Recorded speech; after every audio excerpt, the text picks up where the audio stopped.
Hello and welcome back to 20th Century Dude. Sorry for the apparent lack of content lately. I know I didn't really post anything last week. There's two reasons really for that. I think 50% of the reason is I was just busier trying to finish up our class 2, which I'm still in the process of finalizing. That may take days, let alone a week yet to get out there. So I wanted more time to focus on that.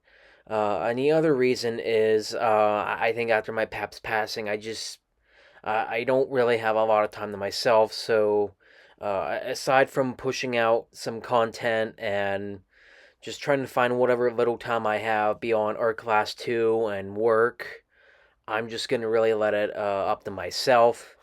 That's why I haven't really taken the time to see anything new recently, whether it be a TV show I haven't seen before, or a movie, or what. I just have not really taken the time to do stuff like that because I need breathing time almost. We just have some two small topics to talk about today, and we'll get into the meat of the first one. And I'm going to try not to get too political here. I'm going to try to keep this as neutral as possible, but I kind of want to see the apparent trajectory of where this could possibly go. This is something I found the other day from Ground News. If any of you who know what Ground News is, it's a news site that picks news stories from both sides of the political spectrum, and then it sort of analyzes what each side has to say about a certain topic, or tries to pick as many things from the center as possible, which honestly, the mainstream news should be doing anyway. It says here that Trump Jr. says that the White House press room could replace journalists with podcasters, and it puts friends in quotes. It also says here that President-elect Donald Trump is considering allowing podcaster Joe Rogan and other independent journalists into the White House press briefing room, as stated by his son. And there's discussions about rearranging the seating chart to elevate certain journalists. I don't know if they want to elevate Fox more or not for like press briefings and whatnot, and remove other mainstream media outlets for more diverse representation. And Donald Trump Jr. is excited about potentially including Rogan in the press briefing. Has been said and talks about his father about these changes for this administration. So I suppose you could look at it two different ways, probably at the same time. I mean, you have, for one, Donald Trump obviously wants to pick some of his favorite outlets. That way, it's not just, CNN and MSNBC criticizing basically every word he says or every breath he basically makes. So I think he wants sort of a break from that. Probably. And I can also see, especially considering podcasting, while I'm not super familiar with it, it's not one I've really dabbled in before, media wise, but it's quickly on the rise as far as where people get their information, or as far as where entertainment media is headed. Because the Joe Rogan show, I mean, whether we like him or not, is probably one of the most listened to or most watched podcasts probably in the 2020s right now. And I feel like what this might symbolize is sort of the media shift now, right? We've had the big guns like ABC and CBS and stuff like that for years. But traditional news media is sort of going on the decline. Not only because the younger generation, they don't sort of pay attention to that kind of thing anymore, but it's also because they're politically to one side. They are incredibly biased to one side, and that it sort of pushes away about 40 to 50% of the other viewers who might just, want to tune in the news just to get their information and not be told what lifestyle they should live or how to think. Common sense, news should be telling you what's going on and why, not how you should live your life. And, if you don't abide by that, then you're like a bigot or something, which, sorry, is wrong. And no wonder, stations and affiliations like ABC are going on the decline. So it's possible now that podcasters like Joe Rogan or Joe Rogan inspired others are now going to be joining up on the forefront. They're going to be probably invited to stuff like press briefings, or they might, who knows, might have a ticket to Inauguration Day, or other such events that might be happening at the White House. I see this sort of as it's starting to shift now. So I would not be surprised in the next 20 to 30 years that it's possible that podcasting is now going to be the dominant way, or one of the dominant ways other than social media, that we get our news. And in a way, it might be the new TV, like YouTube is already turning out to be. It might be the new radio.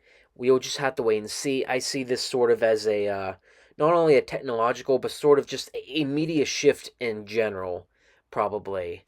And I was already told that it's entirely possible that television as a whole in the next 30 some years, it might be almost ghost town or a dead industry almost, because of the way just if fewer people are watching traditional TV, like satellite or antenna or cable.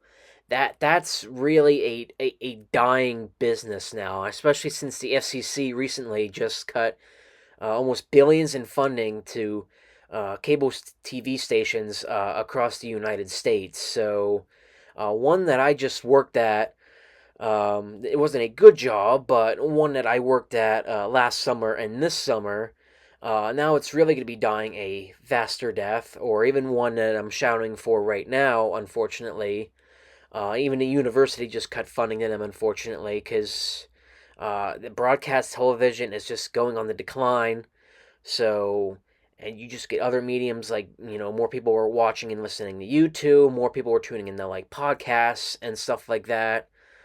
Even traditional AM and FM radio, I still listen to it because I don't have something like Spotify, nor have I even tried listening to Spotify before. But that's been in the decline for a while, but now it's just really kind of apparent.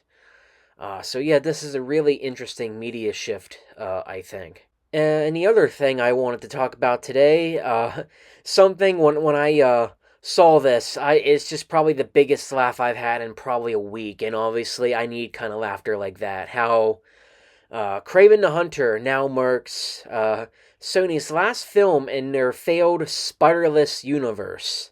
As you know, we have the traditional MCU going on right now, but Sony also had their own little uh, But Sony also had their little universe going, their own little cinematic universe, or what was supposed to be a big cinematic universe that consisted of movies like the Venom trilogy and Madam Web and Morbius and now Kraven the Hunter. And it seems like Kraven the Hunter did not find his prey, so to speak, and will now be the last movie in their entry. They were supposed to be doing films like Agent Venom. Of course, Morbius 2 was in talks. Of course, we know that was never going to happen. And everything was supposed to lead right to the Sinister Six. And like the plans for the Amazing Spider-Man movies, that did not happen because the movies, for one, are just a pile of crap. The Venom movies are all bad, each for their own distinct reason. I just saw the last Venom movie like a week or two ago. And that is basically just generic the movie. I did not feel a single thing the entire time, especially when all the symbiotes were out. It was supposed to be a big final battle, and then Venom, quote, dies. But all through that, it's like, am I supposed to be, like, feeling something right now? Because I did not. It was basically just a generic, slop together movie. It didn't even properly follow up the events of Spider-Man No Way Home, but, like Sony would know anything about how to properly follow up an installment. Madam Web, of course we know, is very infamous, and Morbius inspired so many memes. Because, well, it's bad. These are all bad movies. I suppose, at best, maybe the first Venom movie is, like, half decent. But they're all very disappointing and very poorly handled, and yet we were apparently supposed to like every single one of these. But, the audience is smarter than what Sony realizes, and we don't because we can see through the cracks and we realize this stuff is garbage. So I would like to think that it was a surprise to hear this news, but really it's not, because you know what? It's some much needed change. On the other hand, I was not really surprised because eventually this thing was going to peter out anyway. How long are you going to keep something together where people are just not, they're not interested at all? They don't care. I feel like even Craven the Hunter's box office so far has an even lower debut than Madam Web or Morbius. Uh, Really, really pitiful, I might add.